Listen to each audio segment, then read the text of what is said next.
My name is Clara Hayes. I'm 29, and after 3 long years, I was finally going home for Christmas. I pictured joyful tears and bone-crushing hugs that holiday night.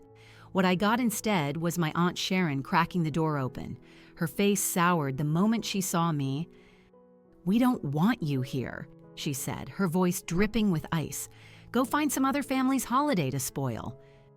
I peeked over her shoulder and saw them all, my entire family, gathered around the dining table, roaring with laughter as if I was a ghost, as if I had never been born.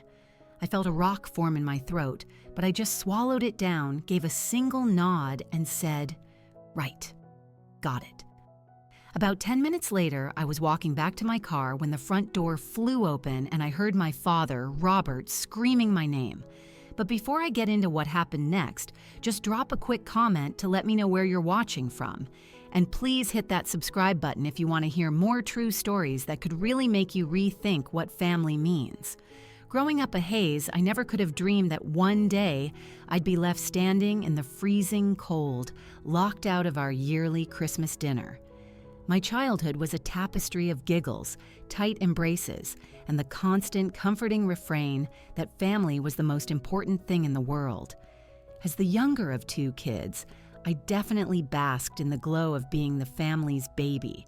My older brother, David, who was 5 years my senior, would act all bothered by my constant presence. But he was the one who would sneak my favorite Hershey's Kisses under my pillow every Friday night. Our parents, Robert and Karen Hayes, built a home that was a fortress of safety and love. My bond with my father was especially strong. Dad used to say I had his fiery spirit, but my mom's gentle heart. He was a self-made man, a successful construction business owner who had built his empire from nothing, but no matter how demanding his schedule got, he never missed a single one of my art shows or school plays. When I was 9, I painted this absolutely atrocious portrait of him that looked less like a person and more like an angry sea lion. He didn't care. He framed it and hung it proudly in his main office, right where his biggest clients would see it. "That's my little girl's masterpiece," he'd boast, his voice thick with pride. Mom was the softer one, more reserved. She was the family diplomat, the one who smoothed over arguments and maintained the peace, particularly when Dad's younger sister, my Aunt Sharon, was around. I noticed from a young age how Mom would physically stiffen whenever Sharon walked into a room. She never called her out, not even when Sharon's little jabs and comments were completely out of line. Aunt Sharon had a take on everything, but she was especially vocal about how I was being raised. "You're spoiling her, Robert." She'd sigh dramatically whenever Dad bought me a new set of paints instead of the educational toys she deemed more suitable. Clara needs structure, not all this coddling. Even as a little kid, I could feel her disapproval washing over me, though I had no idea what I'd done to earn it. Sharon had her own daughter, my cousin Melissa, who was a couple of years older than me. Melissa was a model child. She took piano, was a math whiz, and was always dressed in these immaculate, frilly dresses, while I was happiest in my paint-splattered jeans, climbing the tallest oak tree in the backyard. "Why can't you be a bit more like Melissa?" became a constant nagging question I heard far too often, though, thankfully, never from my own parents. Despite these simmering tensions, Christmas was sacred in the Hayes household. Whatever fights or disagreements happened during the year, they were all put on hold for Christmas Eve at our house. Grandpa George would be in charge of carving the turkey while Grandma Rose handed out her legendary cranberry sauce. Uncle Peter, Aunt Laura, and their 3 kids would show up with presents spilling out of their arms. Even our great-aunt Helen, who complained endlessly about the 4-hour drive from Pennsylvania, wouldn't dare miss it. The traditions were set in stone, matching pajamas on Christmas morning, Dad reading "'Twas the Night Before Christmas" in a dozen different silly voices, and Mom's famous eggnog, which she swore had a secret ingredient. I later found out it was just a lot of nutmeg and a very generous pour of Maker's Mark. My all-time favorite Christmas was when I was 10. A huge snowstorm had hit, covering our entire neighborhood in a thick white blanket. Dad and I built this incredible, elaborate snow fort, and even Mom got in on the massive snowball fight that followed. Later on, all of us huddled by the fireplace sipping hot chocolate, and I remember looking around at all their faces and feeling this profound sense of safety, of being utterly and completely loved. But just beneath that perfect holiday picture, tiny cracks were beginning to show. I'd overhear hushed, tense arguments between Dad and Aunt Sharon when they thought I was out of earshot. "She's my daughter, Sharon, not yours," Dad said once, his voice unusually firm. Sharon shot back, "Well, someone has to worry about her future, since you're too busy trying to be her best friend instead of her father." By the time I hit 12, I started to see how our family gatherings would naturally split into two camps: those who were on my parents' side with their laid-back parenting, and those who sided with Aunt Sharon and her rigid, achievement-focused philosophy. The chasm between us got wider at holiday dinners, with passive-aggressive comments disguised as loving concern.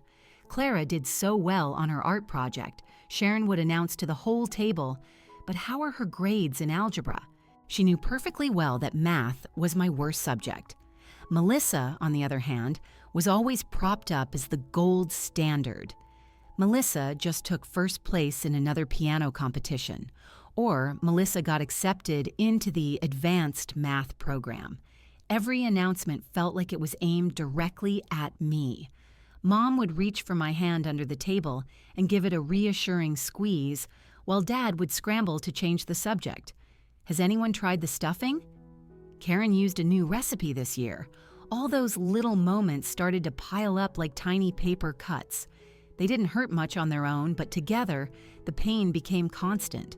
Still, I never, ever imagined that these tensions would one day lead to me being completely shut out of the family I loved more than anything. As a kid, I thought family bonds were invincible, that blood really was thicker than water. I was so naive. Looking back now, I can see all the red flags I missed.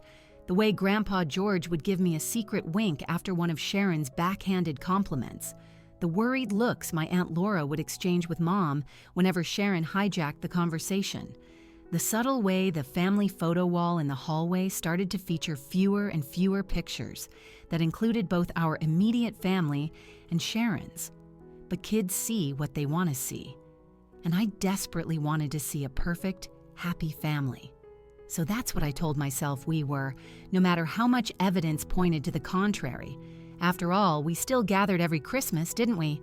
We still sang carols off-key together, still swapped presents with tight smiles and hollow laughs. We were the Hayes family, and family was everything. Or at least, that's what we all kept telling ourselves. The first major crack in our family's foundation appeared when I was a junior in high school. I'd always had a knack for art, preferring to spend hours sketching in my notepad or painting in the garage instead of studying for exams or joining the competitive sports teams Aunt Sharon believed were crucial for a good college application. When the time came to start thinking about my future, I had my heart set on the Pratt Institute in New York City. I had a strong portfolio filled with detailed drawings and some experimental digital art that my teacher, Mrs. Gable, called incredibly sophisticated for a high school student. At first, Dad was all for it. He helped me photograph my best pieces and stayed up late with me, proofreading my application essays. Mom was worried about the distance, me being so far from home, but she never tried to talk me out of it. "Just promise you'll call every week," she'd said, already dreading the separation. The family dinner where I announced my college choice became the event that would ultimately push me out the door for good. Aunt Sharon practically choked on her green bean casserole. "Art school?" she scoffed, setting her fork down with a loud, deliberate clank. "Robert, you can't possibly be encouraging this nonsense. The girl needs a practical degree, something in business or accounting, something that will actually pay the rent." Dad's defense was immediate, but it wasn't as strong as I'd hoped. "Clara has a real gift, Sharon. Not everyone has to follow the same path." "A gift doesn't pay a mortgage," Sharon retorted. Melissa is applying to Wharton for economics. That's a real future. The argument quickly escalated, and Uncle Peter surprisingly jumped in to defend me. For God's sake, let the kid do what she's passionate about. Not everyone is destined to be a corporate drone. Easy for you to say, Sharon snapped. Your kids have realistic ambitions. Clara is flushing her potential down the toilet for some artistic pipe dream.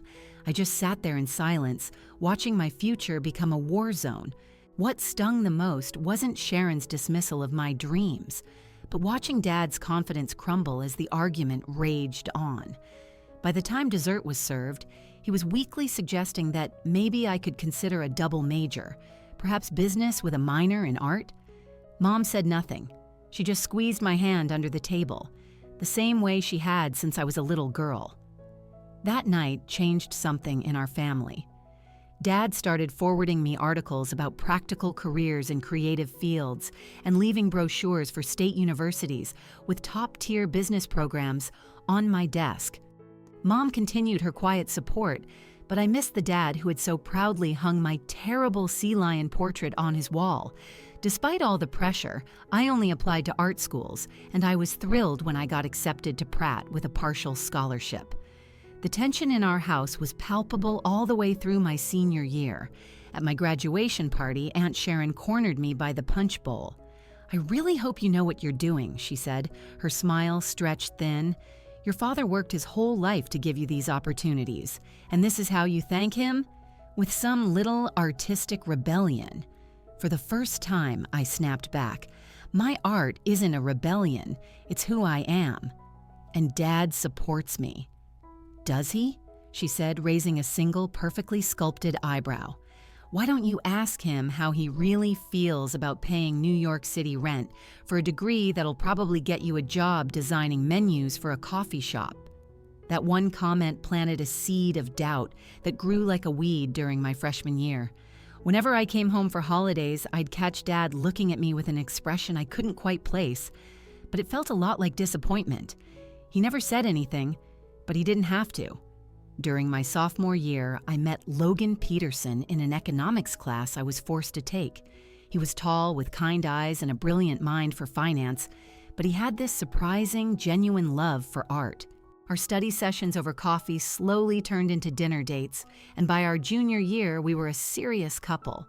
Logan was everything Aunt Sharon could have ever wanted for me. Practical, ambitious, and from a respectable family. When I brought him home for Christmas that year, the shift in the atmosphere was instantaneous.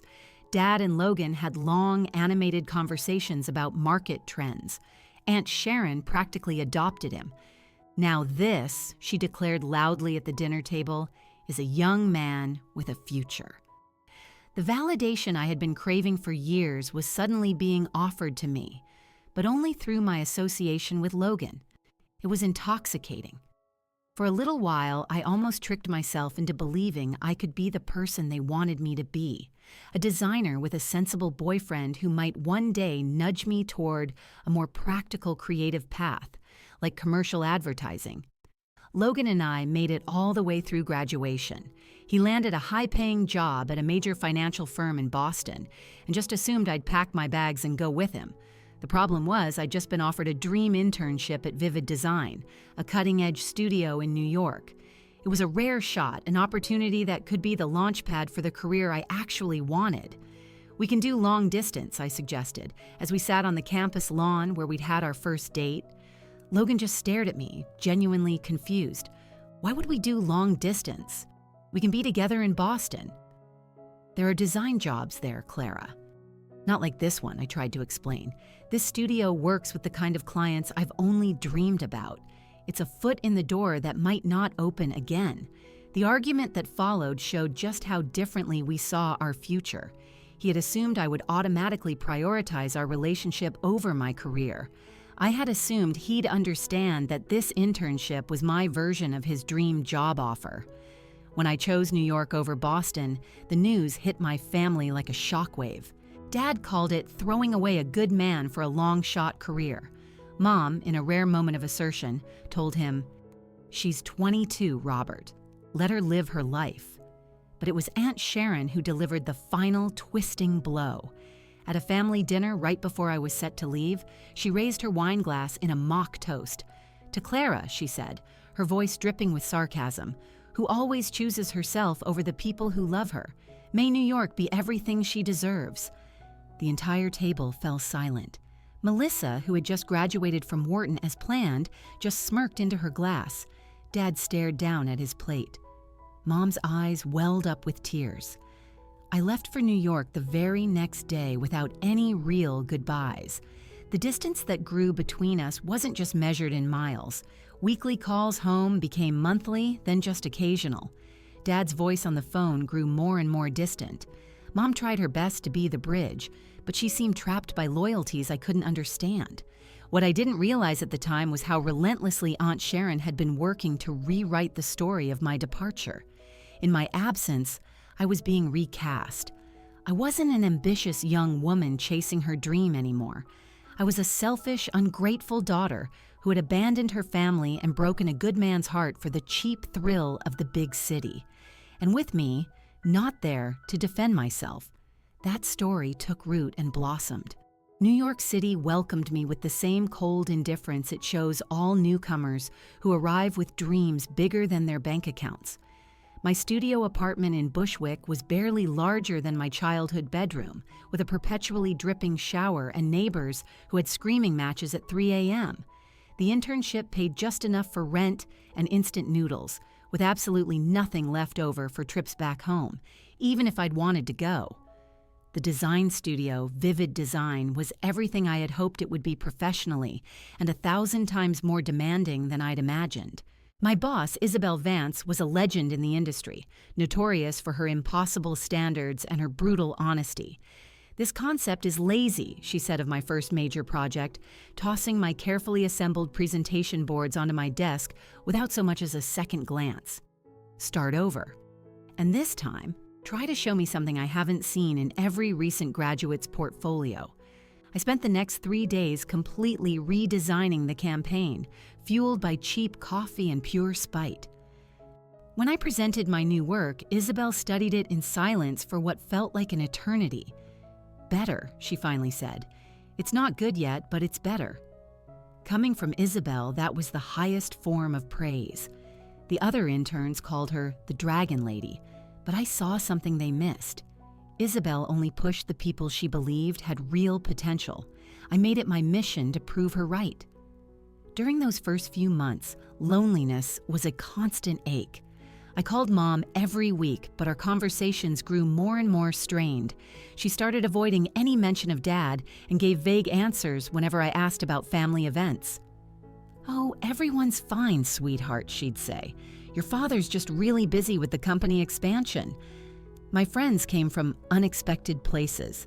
I met Sophie Chen, a photographer with a laugh that could fill a room, and Maya Garcia, a copywriter with a razor-sharp wit, at an industry event. They adopted me into their group with an effortless warmth that made me realize just how tense all my relationships back home had become. "Chosen family," Sophie called our little trio. Sometimes they're more important than the one you're born into. By the end of my first year, Isabel promoted me from intern to junior designer, and my new salary meant I could move into a slightly less depressing apartment in Astoria. My work started getting featured in industry magazines, and clients began asking for me by name. The irony wasn't lost on me. As my professional life was taking off, my connection to my family was completely falling apart. Dad never called me directly anymore.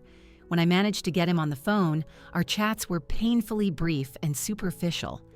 "The business is doing well," he'd say. "Weather's been nice for November." He never once asked about my work or the awards I'd won, things he could have easily seen online if he had bothered to look. It was Mom who finally broke the news, 18 months after I'd left, that Melissa and Logan were dating. "I thought you should hear it from family," she said, her voice gentle. "They've been seeing each other for a few months." The news shouldn't have hurt, but it did. Logan and I had been over for almost 2 years, but the thought of him with Melissa felt like a deliberate act of cruelty, especially when Mom hesitantly added, "They met at your Aunt Sharon's 4th of July barbecue. She invited him specially. I could just picture Sharon, the master puppeteer, orchestrating the whole thing, serving my cousin, my leftover boyfriend, like some kind of trophy. I wondered if Logan ever compared us, if Melissa now knew intimate things about me that I had only ever shared with him. The thought made me feel physically sick. Sophie and Maya dragged me out for drinks that night and let me cycle through all the stages of grief, anger, hurt, and finally, a dark, cynical humor about the whole situation. What's next? They'll name their first kid Clara, just to really stick it to you, I joked through a fresh wave of tears. Screw them, Maya said fiercely. You're out here building a real life for yourself while they're playing their petty, small-town games. She was right. By my third year in New York, I was promoted again, this time to senior designer. Isabel had become a true mentor, pushing me to find and refine my own unique artistic voice. You have something original to say, she told me during my annual review. That's a rarer quality than you think. I had almost made peace with the chasm between me and my family when the phone rang, 3 weeks before Christmas in my third year away. Clara? It's Dad. His voice sounded older, more hesitant than I remembered. We went through some awkward pleasantries before he cleared his throat. Your mother and I were hoping you might come home for Christmas this year. It's been too long. The invitation blindsided me. Really? I mean, yes, of course I'd like that, but I thought, family should be together for the holidays, he said, cutting me off. Just think about it, okay? After we hung up, I just sat there in my quiet apartment staring at the phone. A part of me was desperate to go home, to fix whatever had been broken between us. But another part of me remembered Aunt Sharon's venomous words, Melissa's smug little smile, and Dad's growing coldness. It's a trap, Sophie warned when I told her about the call. They're just going to spend the entire time making you feel guilty for leaving. Or maybe they just miss you, Maya countered. 3 years is a long time. People can change. I decided to bet on Maya being right. I booked a flight, reserved a hotel room just in case, and spent way too much money on thoughtful gifts for everyone, including Melissa and yes, even Aunt Sharon. As my plane took off from LaGuardia, I let myself daydream about a warm reunion, maybe even some tearful apologies, a chance to start over with my family. Looking back, I can't decide if that optimism was brave or just plain stupid. Maybe it was a little of both. What I couldn't have known was that Aunt Sharon had spent those 3 years systematically turning my entire family against me, that Melissa had soothed Logan's wounded pride with carefully constructed lies about things I'd supposedly said, or that Dad had been slowly convinced that I had abandoned them all for my own selfish ambition. I was flying home to a story about myself that I didn't even recognize, a story written by the very people who were supposed to love me most. The first delicate snowflakes of the evening began to drift down as my rental car turned onto the familiar streets of my hometown. Driving through the town square felt like stepping back in time. The same festive wreaths hung from the lampposts, the same towering Christmas trees stood in front of the town hall, and Peterson's Bakery still had a line stretching out the door for their famous gingerbread men. My chest ached with a sudden, unexpected wave of emotion. This place, for better or worse, was a part of me. Before I went to my parents' house, I had a few stops to make. The first was the cemetery, where my Grandma Rose had been laid to rest during my second year in New York. I hadn't been able to make it to the funeral, an absence Aunt Sharon had apparently spun as Clara being too busy with her fancy career to say goodbye to the woman who knitted her baby booties. Standing by Grandma's headstone with a small bouquet of her favorite white lilies, I whispered my apologies and told her all about my life. I think you would have been proud, Grandma, I said softly. I'm doing work that I love. I just wish you could see it. Next were the presents in my trunk, each one carefully wrapped and chosen with a specific person in mind. For Mom, a beautiful silver locket from an artist friend of mine. For Dad, a rare first edition of his favorite author's book that I'd found in a dusty old shop in Brooklyn. I'd even bought an expensive cashmere shawl in her favorite shade of navy blue for Aunt Sharon. Kill them with kindness, as Grandma Rose used to say.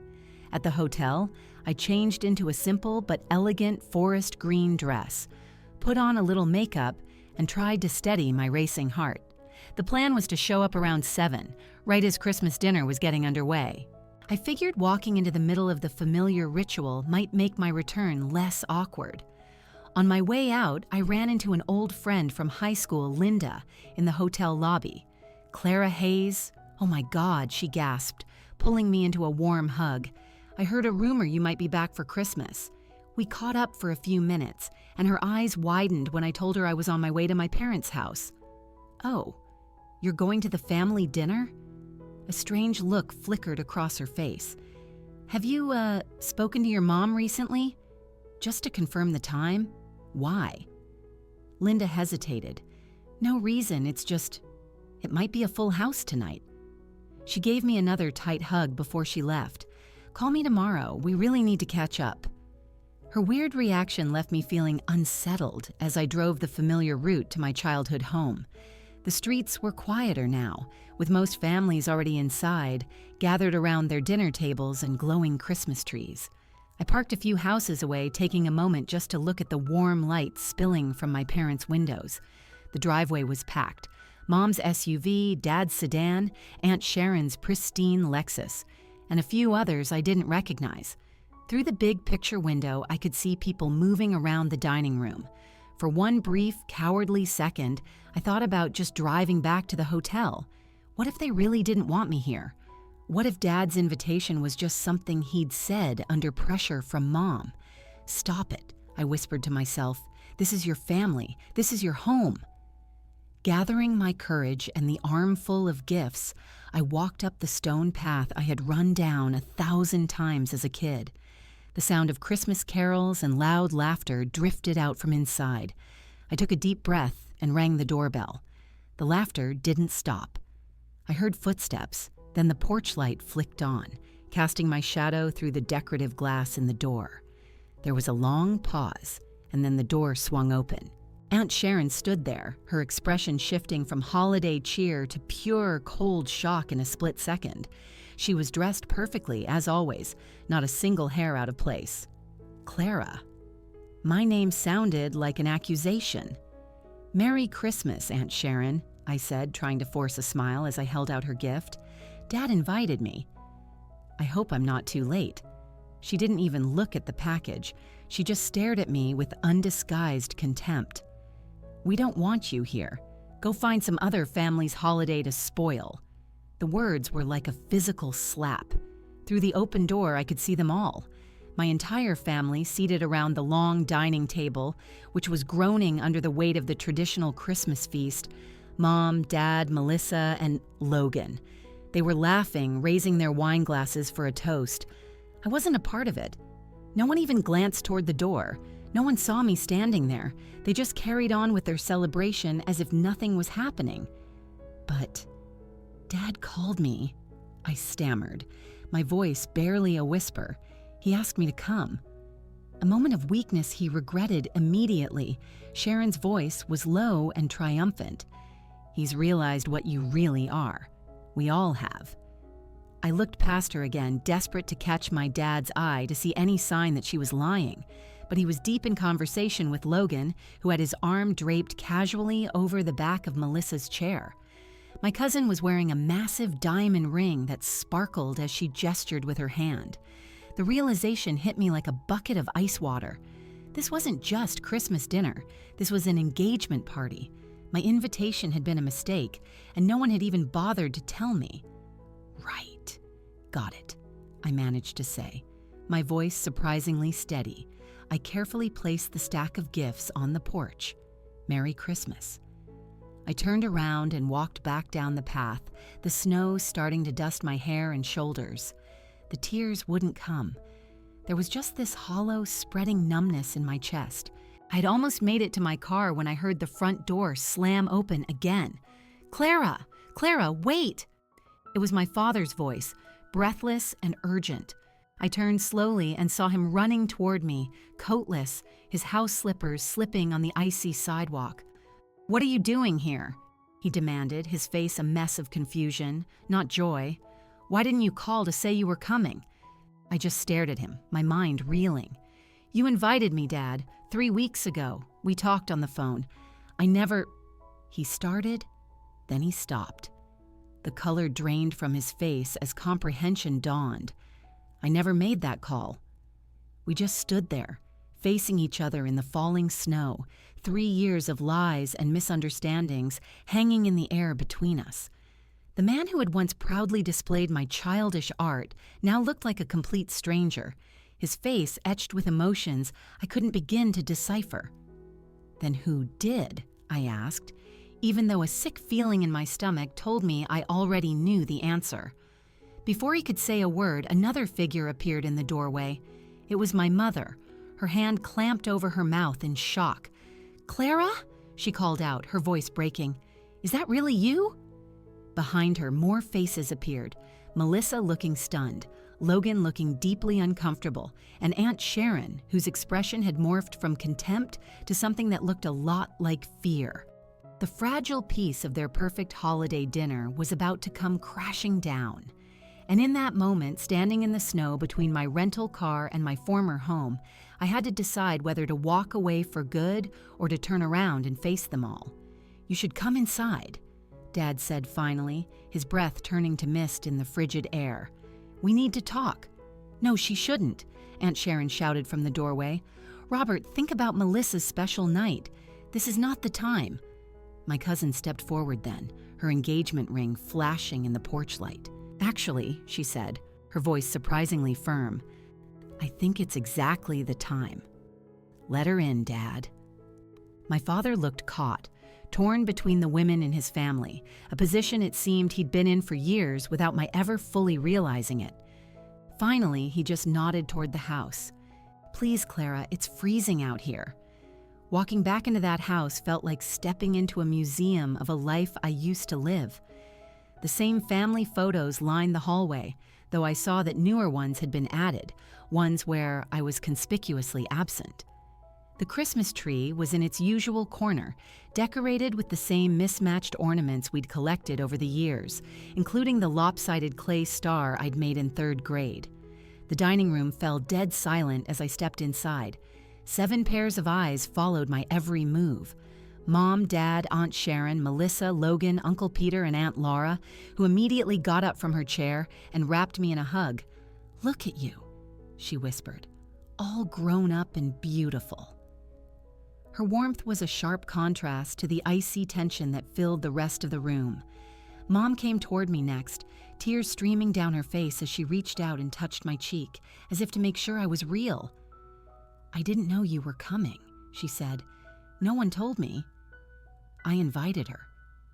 The voice came from the kitchen doorway. My brother, David, stood there, holding a carving knife and looking completely defiant. 3 weeks ago, I used Dad's phone while he was in the shower. My father turned on him, his face a mask of shock. "You what? Someone had to do something to fix this mess," David said, his eyes fixed on our aunt. The room exploded into chaos. Melissa turned on her mother, demanding to know what was going on. Dad confronted David about the deception. Uncle Peter and Aunt Laura just exchanged a look that said they'd been waiting for this bomb to go off for years. Through it all, Mom moved to my side, her hand finding mine and squeezing it tight, just like she used to do under the dinner table when Aunt Sharon said something cruel.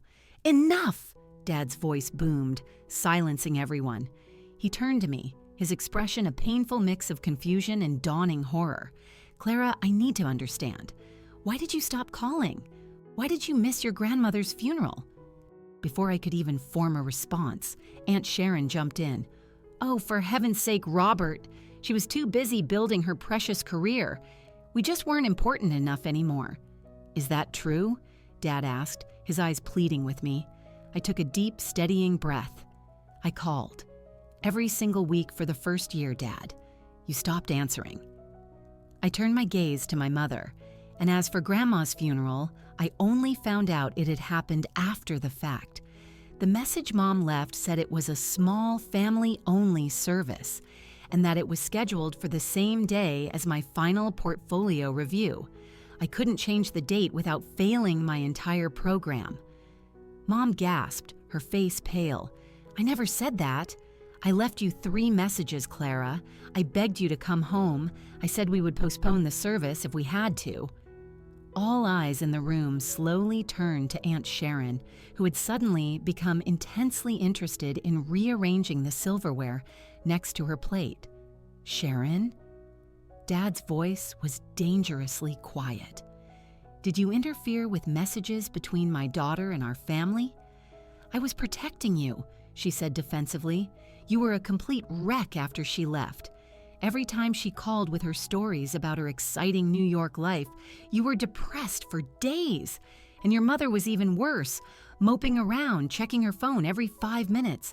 So you took it upon yourself to screen my calls?" Mom's voice trembled with a rage I had never heard from her before.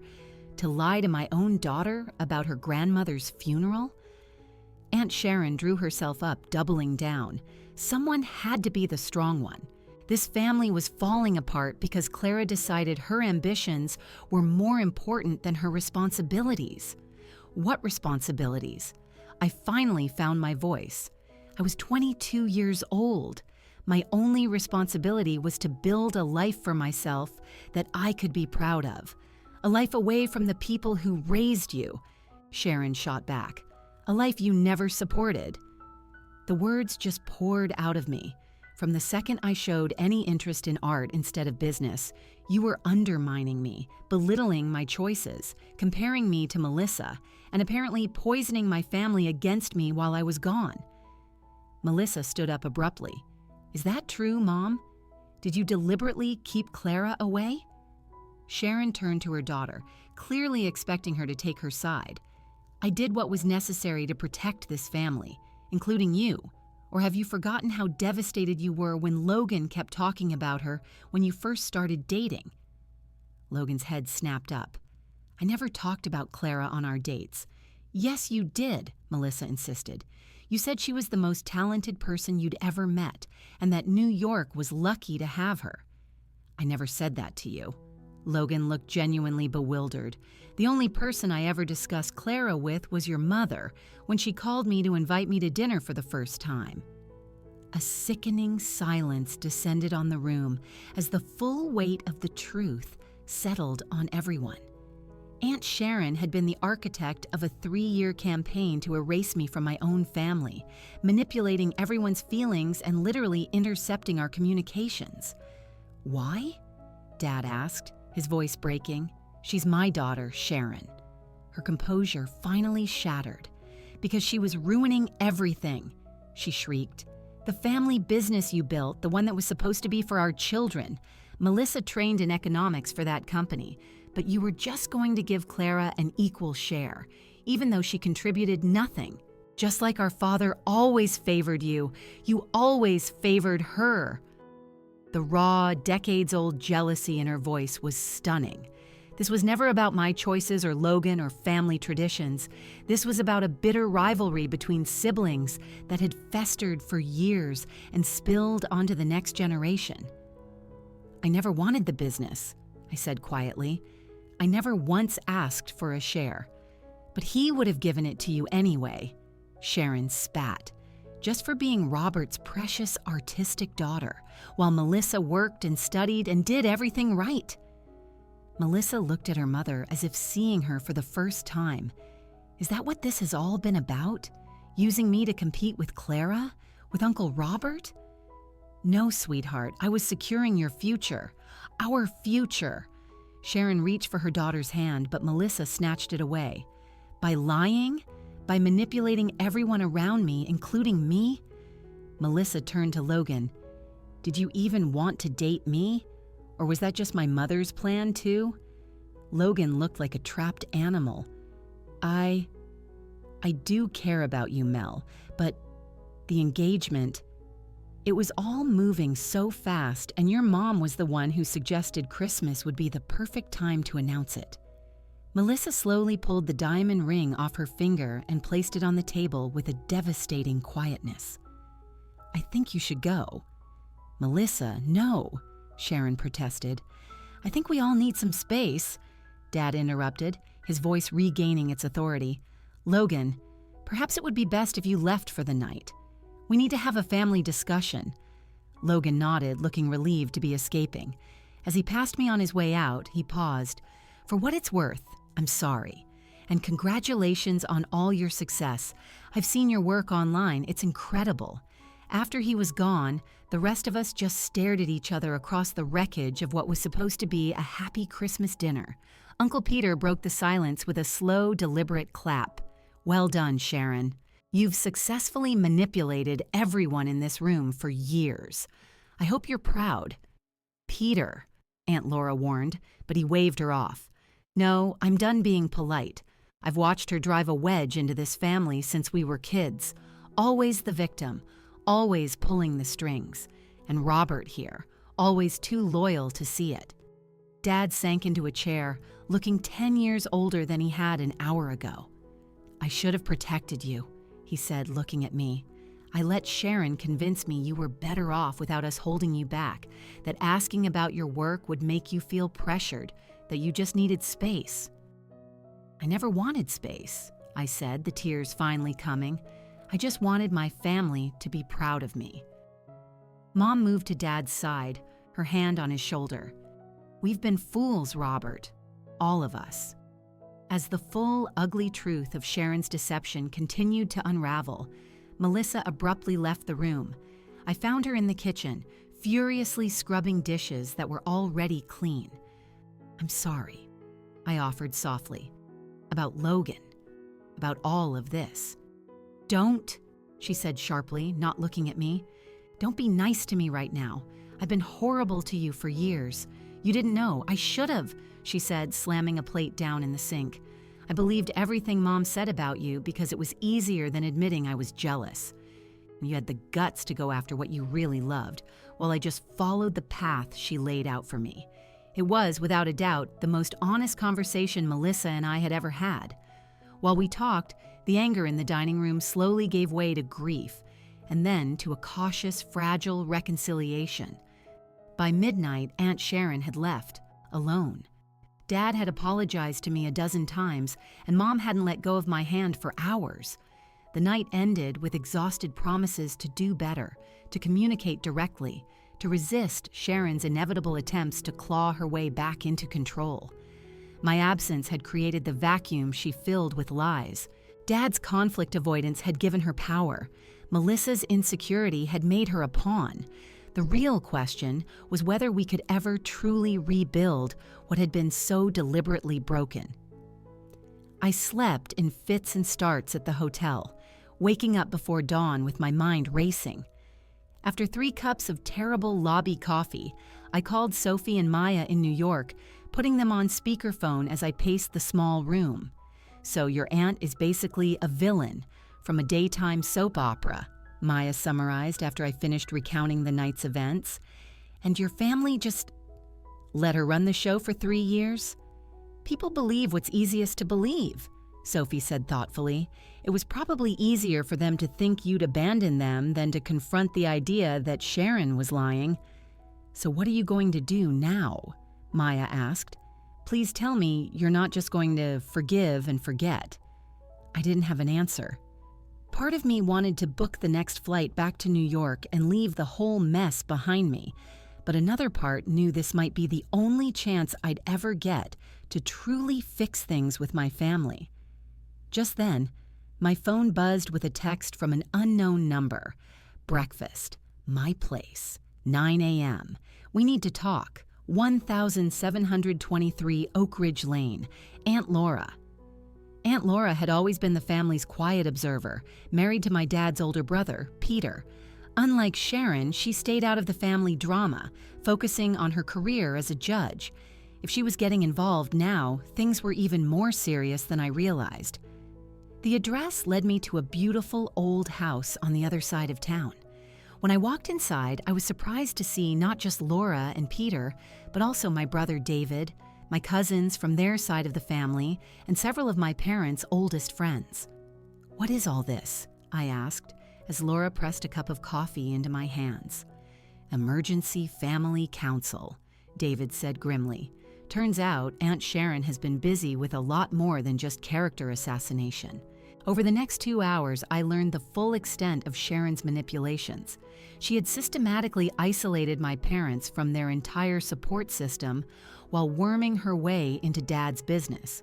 As his trusted younger sister, she had convinced him to make a series of investments that had almost exclusively benefited her own hidden financial interests. Melissa's economics degree had been used to legitimize decisions that were secretly funneling money away from the company and into Sharon's personal accounts. "We've been tracking this for months," Peter explained, spreading a pile of financial documents across the dining table. "But we needed hard proof before we could go to Robert. Sharon is too smart to leave an obvious paper trail. And now we have it," Laura added, sliding a folder toward me. "This arrived yesterday from the family lawyer. Your grandmother's will had a clause none of us knew about. She left very specific instructions about the family trust, instructions that Sharon has been violating for years." I flipped through the legal jargon, barely understanding any of it. "Why are you showing this to me? I'm not a lawyer." "Because you're the only one Sharon can't manipulate anymore," David said. "You've been outside her sphere of influence for years, and you have a skill set we need." My confusion must have been obvious, because Laura smiled. "We need someone who can present complex information in a simple, visual way. Someone who can help your father see the pattern without getting bogged down in the numbers." They wanted me to create a presentation, an infographic of Sharon's financial deceit, something so clear and undeniable that Dad couldn't rationalize it away. It was, ironically, the exact kind of work I did every day. I spent the rest of the morning at Laura's dining table, my laptop open, transforming dense financial records into a clear, damning visual story. I created flowcharts showing how money moved from Dad's company through shell corporations and back to Sharon. I made timelines that illustrated how her helpful suggestions always coincided with suspicious transactions. By noon, I had a 15-slide presentation that would have made Isabel Vance proud. "This is incredible," Peter said, looking over my shoulder. "You've made 3 years of financial fraud understandable in a few minutes." The plan was to present it at dinner that evening when the whole family would be gathered at my parents' house. Sharon would be there. Mom had invited her with a carefully worded text designed to sound conciliatory. "She thinks she's coming to do damage control after last night," David explained. "She has no idea what's waiting for her." As we were getting ready to leave, Laura pulled me aside. "This isn't just about the money, Clara. This is about freeing your father from a lifetime of being manipulated. He has always protected Sharon, always made excuses for her. It's time for that to end." I nodded, understanding the real stakes. This wasn't about revenge, it was an intervention. The Christmas Day gathering was tense from the moment it began. Melissa arrived first, quiet and subdued, but determined to be there. Mom kept herself busy in the kitchen while Dad made nervous small talk. When Sharon finally walked in, she was wearing an expression of calculated remorse, clearly ready to play the part of the misunderstood but ultimately forgiving sister. "I've been thinking about last night," she began, accepting a glass of wine from Dad. "Emotions were high, things were said, but what matters is that we're family, and family forgives." The practiced humility in her voice made my stomach turn. Before Dad could respond with his usual peacemaking gesture, Peter stepped forward. "Actually, Sharon, we have something we need to discuss before we get to forgiveness." Her eyes narrowed. "What's this about?" Dad looked confused as Peter connected a laptop to the living room TV. "Peter, it's Christmas. Whatever this is, it can wait." "No, Robert, it can't," Laura said firmly. "Please, just watch." I took control of the presentation, clicking through the slides I had built. With each new slide, Sharon's face grew paler, while Dad's expression shifted from confusion to disbelief to a slow, burning anger. "The West Side Development Project," I explained, highlighting one of the worst examples. "Dad, you invested $300,000 based on Sharon's advice. The project was secretly controlled by her husband's firm, which then charged nearly $90,000 in consulting fees before the whole project mysteriously went bankrupt. That's a gross misrepresentation." Sharon protested. "The market took a downturn. Everyone lost money. Except you," Peter countered. "Your private LLC collected fees throughout the project's entire lifespan, including its liquidation." As the evidence piled up, slide after slide, Sharon's denials grew more and more frantic. When we got to the slide about Grandma Rose's will and the family trust, she actually tried to get up and leave, only to find David blocking the door. "You used me," Melissa said, her voice shaking. "You used my degree to help you embezzle money from our own family. I was securing your future," Sharon insisted. "Everything I did for you, for this family. Stop lying." Dad's voice was quiet but laced with steel. "It's over, Sharon. I see it all now. Not just the money, but everything. How you turned me against my own daughter. How you isolated Karen and me from everyone. How you've been driving wedges between us all for decades." Sharon's composure finally shattered completely. "You always had everything handed to you, Robert.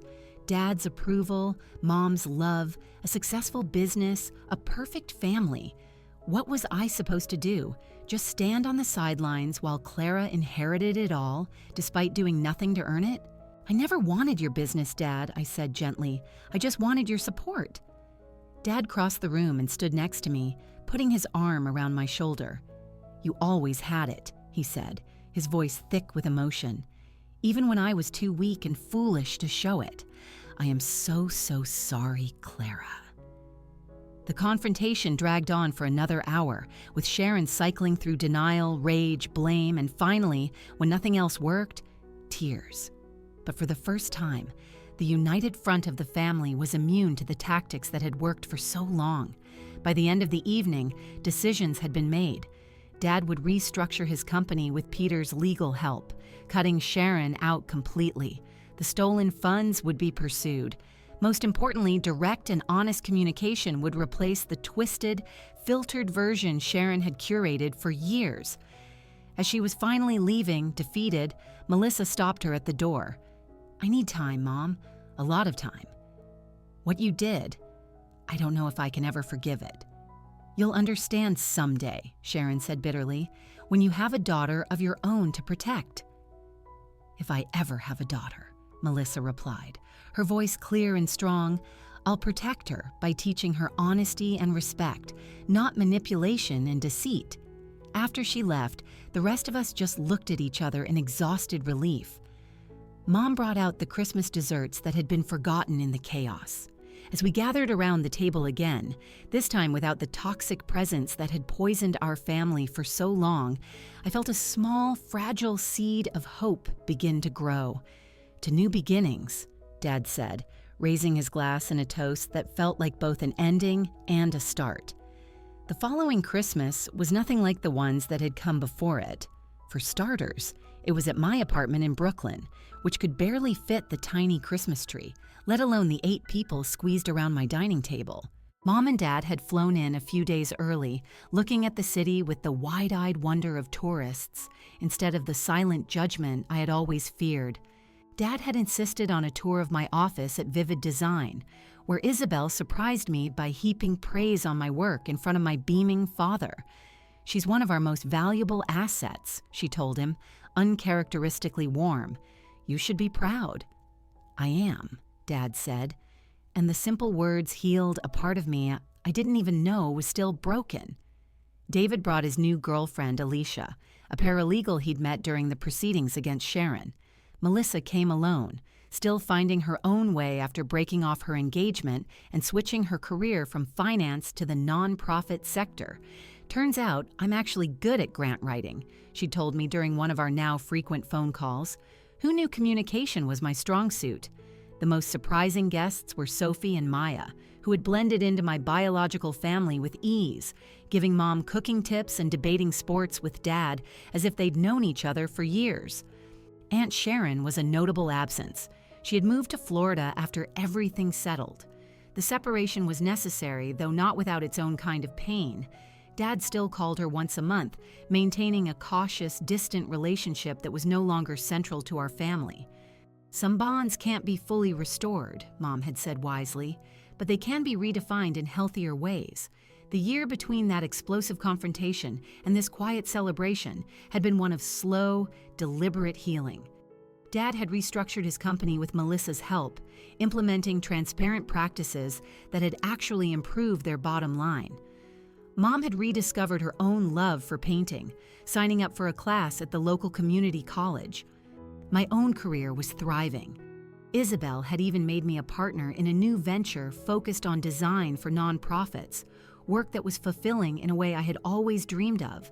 But the biggest changes were internal. The deep-seated anger I'd held, first at Sharon, then at my parents for believing her, had slowly softened into understanding. Not forgiveness, not yet, but understanding. Hurt people, Maya had said during one of our late-night talks. Sharon's jealousy wasn't about you, it was a reflection of her own pain. Learning how to maintain boundaries while still being open to reconciliation was my biggest challenge. Weekly therapy helped, as did the honest, sometimes difficult conversations with my family that had once seemed impossible. As we sat around my little table that Christmas, I realized we had built something new from the wreckage of the old. Not a perfect family, but a real one. A family where disagreements were aired out, where appreciation was spoken aloud, and where mistakes were acknowledged instead of being buried. After dinner, as we were exchanging gifts, Dad handed me a small, carefully wrapped box. Inside was a silver frame holding a photo of that terrible sea lion portrait I'd painted as a child. "I kept this all this time," he said, his voice thick with emotion. "Even during the years we didn't talk, it reminded me of who we really were underneath all the noise." Later that night, long after everyone had gone, my phone rang. It was an unknown number, but I answered. It was Sharon. "Merry Christmas," she said, her voice hesitant. "I hope I'm not interrupting." "It's okay," I replied, stepping out onto my tiny balcony. "Merry Christmas to you, too. I've been seeing someone," she said after a long pause. "A therapist. It's been illuminating." We talked for about 20 minutes. The conversation was stilted and careful, but it wasn't hostile. She didn't ask for forgiveness, and I didn't offer it. But it was a start. When spring came, I got a huge job offer from a major firm in San Francisco. 5 years earlier, I would have jumped at it without a second thought. But now, I weighed it carefully against the new relationships I had built, the community I had found. I chose to stay in New York, close enough to visit my family, but still maintaining the independence I had fought so hard for. It wasn't a sacrifice. It was a choice that recognized that success meant something different now. What I learned through all of this is that family bonds are neither as fragile nor as unbreakable as we think. They need constant maintenance, honest communication, and sometimes a painful teardown and reconstruction. The blood that connects us is just the starting point. The relationships we choose to build on that foundation are what truly define us. I also learned that sometimes you have to leave home to find out who you are, but that doesn't mean you can't bring that new self back to where you started. That distance gave me the perspective I needed to see the toxic patterns that were invisible from the inside. Most importantly, I learned that standing up for yourself doesn't mean you have to stand alone. By finding my own voice, I made it possible for others in my family to find theirs too. That awful Christmas night when my aunt turned me away at the door felt like the end of the world, but now I see it for what it was, the catalyst that ultimately saved us. Sometimes the most painful rejections are the ones that lead us to the most necessary truths. If you've ever been shut out by your family, made to feel like an outsider in the one place you should feel safest, please know that your worth is not defined by their acceptance. Sometimes, the greatest act of love you can show your family is to refuse to participate in their destructive patterns, even if it comes at a great personal cost. Thank you for listening to my story. If it resonated with you, Please take a second to like this video and subscribe for more stories about healing and personal growth. I'd love to read in the comments if you've ever had to stand up to a family member who was causing harm and how that changed things for you. Was forgiveness a part of your journey, or did you find peace by maintaining your distance? Your experiences could be a great help to others on a similar path. Wishing you all healthy boundaries and true connections with the people you choose to call family. End of story.